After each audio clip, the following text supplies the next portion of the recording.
వెంకటనారాయణ. ఏం చేస్తుంటారా? జేసీ వ్యాపారం చేస్తాం. ఎలా ఉందన్న మీ ఎర్రగొండపాలెం నియోజకవర్గంలో? ఎర్రగొండపాలెం నియోజకవర్గం మరి దారుణం ఉంది పరిస్థితులు.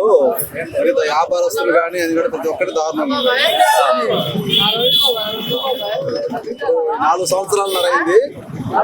జేసీపీలు ఎర్రగొండపాలెంలో దాదాపు వ్యాపారాలు చేసుకునే వాళ్ళు దాదాపు 20 జేసీపీలు ఉన్నాయి ఎర్రగొండపాలెంలో. రోజు కనీసం 2-3 గంటలు కూడా వర్క్ లో పోయేది ఏం లేదు. అప్పుల పాలయ్యి గందరగోళంగా ఉన్నారు ఎర్రగొండపాలెం. అంటే ఎందుకంటారు?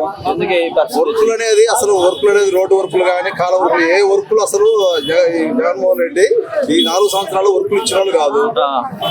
ఈ సురేష్ గారు మంత్రి చేసినట్టే మాలాంటి వర్కర్లను మాలాంటి వ్యాపారస్తులను ముందుకు తీసుకునే వాళ్ళు లేనే లేదు. మరీ దారుణంగా చూస్తున్నారు కదా రోడ్లు ఎట్లా ఉన్నాయో ఎలా ఉన్నాయో. ఘోరంగా ఉన్నాయి పరిస్థితులు అయితే ఘోరంగా ఉన్నాయి. ముఖ్యంగా ఈ నియోజకవర్గానికి వెలుగొండ అనేది ఒక వరప్రదాయం కదా. వెలుగొండ గురించి మీరు ఏమంటారు అన్న? వెలుగొండ వస్తే నంబర్ 1 ఉంటది. ఇక్కడ ఈ ఏరియా ఈ 5 ఈ పుల్లల చెరువు మండలము, దోర్నాల, పెద్దారెడ్డి, ఎర్రగొండపాలెము ఈ 4 మండలాలు వెలుగొండ ప్రాజెక్టు వస్తేనే జనాలందరూ కూడా రైతు వారిగా బతకగలుగుతారు. కానీ లేకపోతే వలసలు వెళ్ళి ఇక్కడ ఎక్కడ లేకుండా ఏరే రాష్ట్రాలకి వలసలు వెళ్లాల్సి వచ్చింది. వెలుగొండ ప్రాజెక్టు ప్రధానంగా ఏంటంటే వెలుగొండ ప్రాజెక్టు ముఖ్యంగా ఉంటేనే మనకు సస్యశ్యామం ఎర్రగొండపాలెం. వెలుగొండ ప్రాజెక్ట్ అవ్వాలంటారు? వెలుగొండ ప్రాజెక్టు అవ్వాలి. అయితే ఓవరాల్ గా మీ నియోజకవర్గంలో ఎమ్మెల్యే ఎవరు గెలవచ్చా?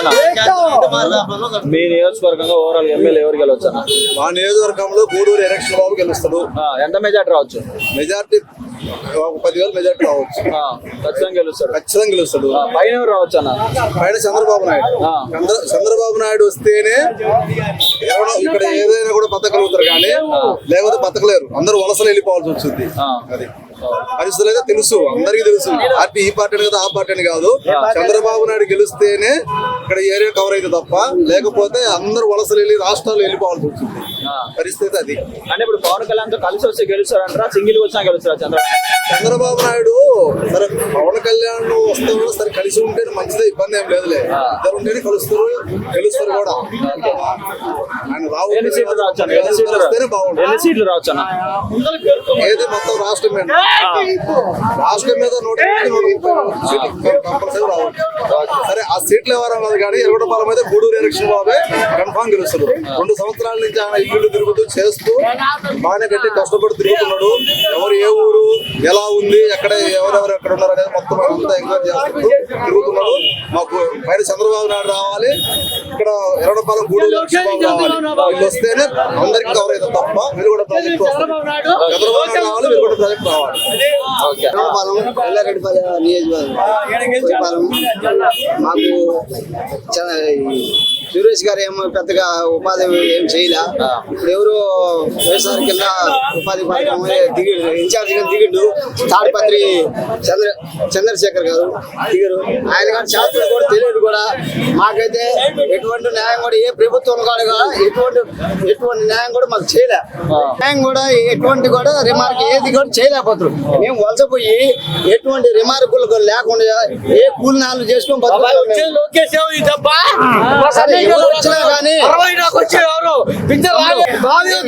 వచ్చినా కానీ మేము కూలినాలు చేసుకొని లేదు. మాకు ఒక నీటి కాలం లేదు, పారదలు లేదు. ఏదన్నా రైతు వారికి బతుకులే ఉన్నా కానీ నీళ్లు ముందు నేను పాత్ర ఒక బోర్లు వేసుకున్నా కానీ వాళ్ళు బోర్లు వేస్తే ₹1,00,000 ఖర్చు చేసినా కానీ నీళ్లు పట్టంలా. ఏంది ప్రాబ్లం చేసి బతుకుతా ఉన్నా పోదా ఉన్నా రైతు కూలి లేదు. దళితులు ఏంది ఏ ప్రభుత్వం మాకు అధికారుల సమస్య ఏది వచ్చినా కానీ మాకు న్యాయం అనేది జరపాలని మేము మా నియోజకవర్గంలో